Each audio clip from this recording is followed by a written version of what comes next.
گولیاں چلی ہیں اور شہادتیں ہوئی ہیں، اور جبکہ حقیقت میں ایسا کچھ نہیں ہے.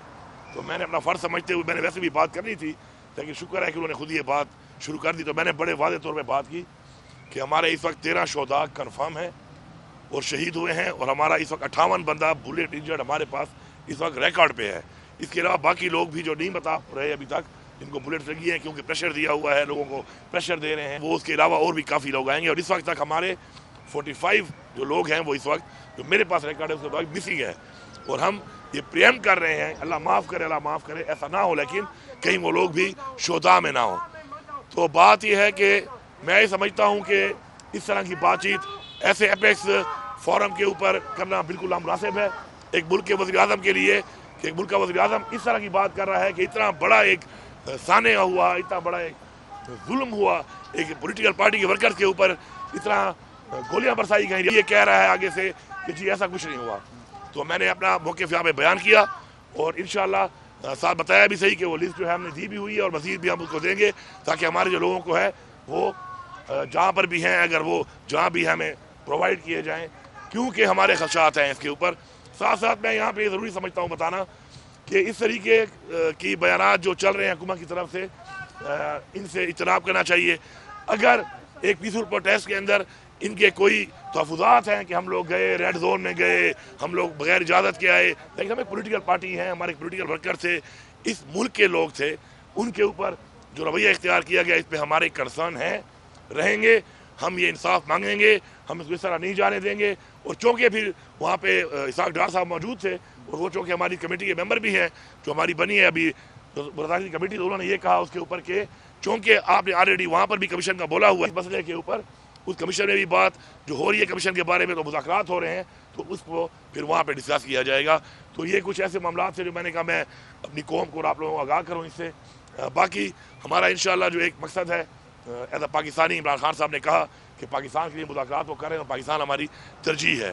تو انشاءاللہ پاکستان میں امن و امان قائم کرنے کے لیے، چاہے وہ پاکستان کے اندر ہے چاہے اکراس دا بارڈر ہے، انشاءاللہ ہم سب مل کے دہشت گردی کا مقابلہ کر رہی ہے، اور کے پی کے وہاں بھی مقابلہ کر رہی ہے، ہماری پولیس بھی کر رہی ہے، ہماری فوج بھی کر رہی ہے، ہماری ایف سی بھی کر رہی ہے، شہادتیں بھی ہو رہی ہیں، لیکن انشاءاللہ ہم آخری حد تک جائیں گے اور امن قائم کر کے اقدام لیں گے. قرم کے حوالے سے کوئی بات ہوئی ہے، اور جو افغانستان سے جو ہو رہی ہے سپورٹ ہو رہی ہے جو ٹی ٹی پی کو، اس حوالے سے کیا کوئی بات ہوئی ہے؟ اس کے اوپر بڑی تفصیلی بات ہوئی ہے، پوری پریزنٹیشن دی گئی ہے. افغانستان کے حوالے سے بھی یہ بات ہوئی ہے کہ میں نے ان سے یہی کہا کہ اب تک چونکہ جو انگیجمنٹ ہے افغانستان کے ساتھ وہ ایز اے جرگہ نہیں ہوئی، ایز اے گورنمنٹ ہوئی ہے. تو گورنمنٹ ہی کرتی ہے مذاکرات، لیکن اگر ہمیں موقع دیا جائے اور ایز اے جرگہ جو ہے ہم بھی اپنے لوگوں کو، قبائل کو ساتھ انوالو کریں اور ان کے ساتھ بات چیت کریں، تو ایک اچھی کوشش ہو سکتی ہے، اور ہم اس میں اپنا کردار ادا کرنے کو تیار ہیں. لیکن ڈائلاگ کا سلسلہ ہے وہ بتایا گیا کہ افغانستان کے ساتھ شروع ہے، لیکن وہاں سے اس کے باوجود بھی جو ہے وہ تشکیلیں آ رہی ہیں اور ایک کارروائیاں شروع ہیں. تو اس پہ ہی بات ہوئی. کرم کے حوالے سے تو ماشاءاللہ کلیئر ہے، چونکہ کرم کو پتہ ہے وہ ٹیررزم کا مسئلہ تو تھا نہیں، وہ دو گروپس کا ایک لڑائی کا مسئلہ تھا، اور یہ آج سے نہیں ہے، یہ پوری ایک صدی سے مسئلہ چل رہا ہے.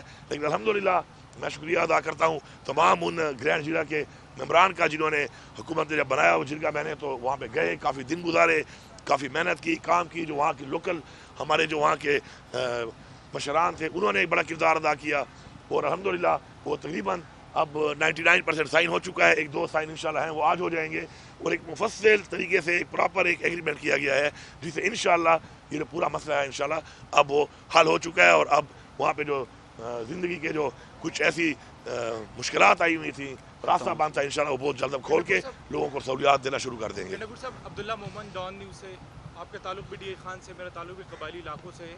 مختلف چیزیں گویا ہو رہی ہے سیکیورٹی کے حوالے سے کہ علی امین گنڈاپور صاحب جو ہے وہ یہ اس کا معاملہ ہے، صوبائی معاملہ ہے سیکیورٹی کا. میں ابھی قبائلی علاقوں میں گیا ہوں، وہاں پہ 7 بجے کے بعد زندگی ختم ہو جاتی ہے. آپ کا صوبہ ہے، وہاں پہ جو ٹیررسٹ ایلیمنٹ ہے وہ چیک پوسٹیں لگانا شروع کر دیتے ہیں، باقاعدہ طور پر وہ ایکسٹورشن لیتے ہیں لوگوں سے، مارکیٹ سے. تو یہ معاملہ کس کا ہے؟ یہ الزام تو آپ پہ ڈالا جا رہا ہے کہ یہ صوبائی معاملہ ہے. تو اگر یہ صوبائی معاملہ ہے تو اس میں ناکامی کیوں ہے کہ لوگ رات کے بعد زندگی دیکھیں، پہلی بات تو بڑی کلیئر ہے، جب سے ہماری حکومت گئی ہے عمران خان صاحب کی حکومت، اس کے بعد ٹیررزم پھیلی ہے. دیکھیں آپ ریکارڈ کو دیکھا کریں، آپ دیکھیں کتنے سوسائڈ اٹیک ہوئے اس ٹائم میں جب عمران خان پرائم منسٹر تھا، ان کے جانے کے بعد کتنے ہوئے، کتنے حملے اس کے علاوہ ہوئے، دہشت گردی کی کتنی کارروائیاں ہوئیں، کتنے ہمارے چیک پوسٹوں پہ حملے ہوئے, ہماری فورسز پہ حملے ہوئے. آپ جب ڈیٹا اٹھائیں گے آپ کو پتہ چلے گا کہ یہ پالیسی میٹر ہوتا ہے. ایک غلط پالیسی ہی بیسیکلی ایسی چیزوں کو جنم دیتی ہے. ان کی پالیسی غلط ہے اور پہلے بھی غلط تھی اور اس کے بعد پھر غلط ہوئی اور اس کے بعد سے جو حالات بنے ان کی وجہ سے بنے ہیں, جب سے PDM-1 اور PDM-2 کنٹینیوڈ تو یہ الزام تو پورا آپ پہ کر لو. آتا ہے سر. اب بات یہ ہے کہ دو طرح کی ایریاز ہیں. ایک ایریا ہے آپ کا بارڈر ایریا. بارڈر پہ تو تمام ذمہ داری جو ہے وہ آرمی کی ہے اور فیڈرل گورنمنٹ کی ہے, یہ تو انہوں نے کرنا ہے اس کو. اس کے بعد آتا ہے نیچے سیٹل ایریا. سیٹل ایریا کی ذمہ داری بالکل میری ہے, میں اس کو اون کرتا ہوں. لیکن ظاہری بات ہے جب بارڈر سے لوگ آئیں گے, لوگ انٹر ہوں گے, ایسے ایلیمنٹس آ کے اندر داخل ہوں گے, تو پھر ظاہری بات ہے وہ سیٹل ایریا کے اندر شہروں میں آ کے کارروائیاں کریں گے. ان کو روکنا بالکل ہماری ذمہ داری ہے, اس پہ ہم کام بھی کر رہے ہیں. لیکن یہ لوگ آ کہاں سے رہے ہیں, یہ لوگ انٹر کیسے ہو جاتے ہیں؟ پھر جو آپ کا مرج ڈسٹرکٹ ہے اس پہ انہوں نے آپریشن کیے, 12 آپریشن کیے. ان آپریشن کا کیا فائدہ ہوا؟ کوئی فائدہ ہوا؟ کیا امن قائم ہوا اس سے؟ نہیں ہوا. ہم تو ایسا بھی کہتے تھے کہ اپنے ایریا میں اپنے لوگوں کیا خوشائن قرار دے رہی ہے PTI؟ جی بالکل. دیکھیں جب بھی ریاست اپنے لوگوں کے ساتھ کوئی اچھائی کرے تو میرے خیال میں اس کو خوشائن کہنا چاہیے. پہلے تو یہ ہوا کیوں, اتنا عرصہ لوگوں کے اندر رکھا کیوں گیا؟ دیکھیں 9 مئی کے اوپر ہم کہہ رہے ہیں کہ کمیشن بنایا جائے, وہ نہیں بنایا جا رہا. ہم تو کہتے ہیں کہ کمیشن بنا لیں. اگر کسی بندے نے کوئی غلط کچھ کیا ہے تو اس کی سزا ہونی چاہیے, لیکن پہلے یہ تعین تو ہو کہ غلط کیا کیا ہے اور کتنا کوئی غلط کیا ہے. اگر کہیں پہ کھڑے ہونا, کوئی پرامن احتجاج کرنا غلط کرنا ہے, اس کی ایک سزا ہے. اگر میں اسے آگے بڑھتا ہوں, میں کوئی جلاؤ گھیراؤ کرتا ہوں, اگر میں نے کیا ہے میرے پہلے ثابت ہوگا, اس کی ایک اور سزا ہے. لیکن اس طرح اٹھا کے بندوں کو, ہمارے ہزاروں لوگوں کو اٹھایا گیا 9 مئی کے بعد. آخر میں کتنے نکلے؟ 180. ان 180 میں بھی یہ بیچارے اپنی سزا پوری کر چکے ہیں. اب وہ سزا جائز تھی ناجائز تھی, لیکن وہ پوری کر چکے تھے. کسی کا مہینہ 2 باقی اگر تھا اور چھوڑ دیا, اچھا کیا.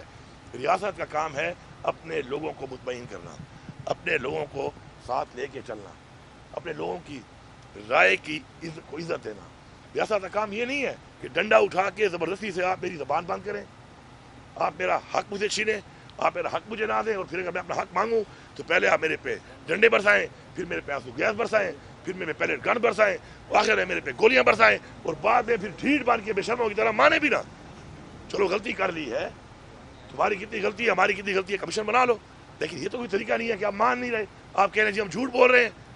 تو یہ اس طرح کی بے شرمی میں سمجھتا ہوں کہ ہے کہ ریاست جو کہ ماں ہے, ایک تو پہلے یہ کرے غیر آئینی کام, اور اس کے بعد الٹا یہ کہے کہ جی کچھ ہوا ہی نہیں ہے. تو یہ لوگ اندھے نہیں ہیں, شکر ہے اب میڈیا کا زمانہ ہے, سوشل میڈیا کا زمانہ ہے.